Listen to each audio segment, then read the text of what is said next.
Assalamualaikum warahmatullahi wabarakatuh. In this video, I'll be installing and showcasing MS-DOS 7.1 CDU with Windows 1.04 IBM and Windows 2.11 386.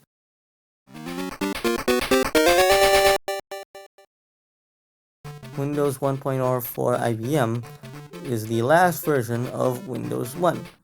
Windows 2.11 386 is similarly the last version of Windows 2.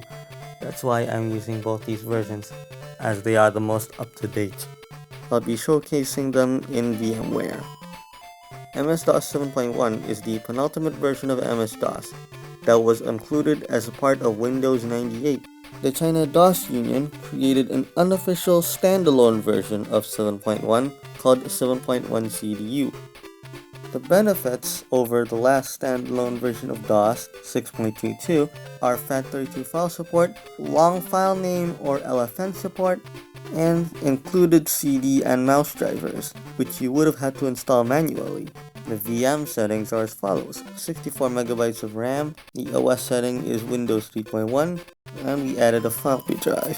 We'll be using this to load up the boot disks and the install disks. In the CD drive, load up the MS-DOS install disk, and in the floppy drive, load up the MS-DOS boot disk. You can click Finish and start the VM.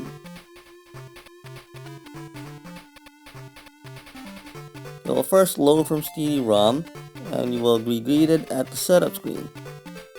Click on Next until it asks for a restart, and then it will boot from the floppy.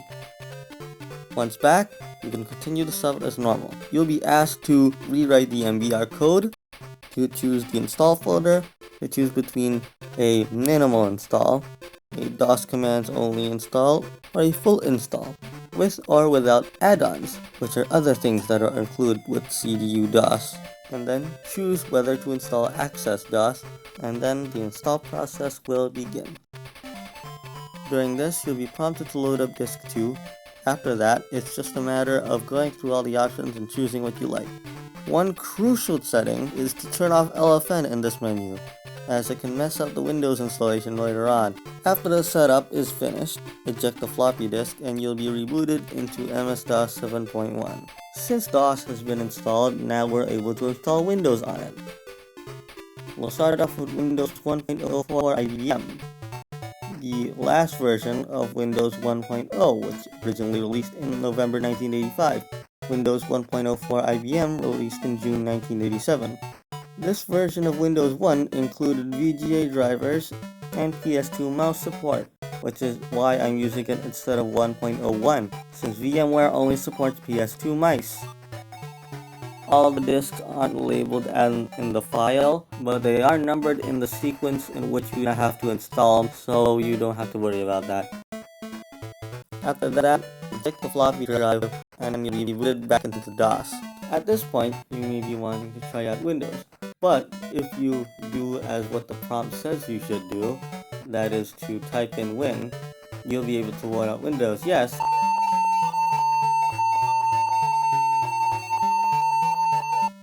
But the mouse won't work.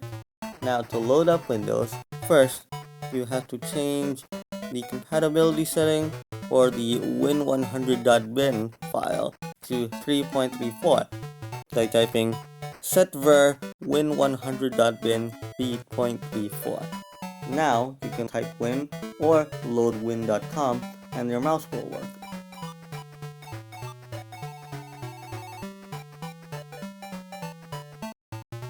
Now we can move on to the installation of Windows 2.11 386.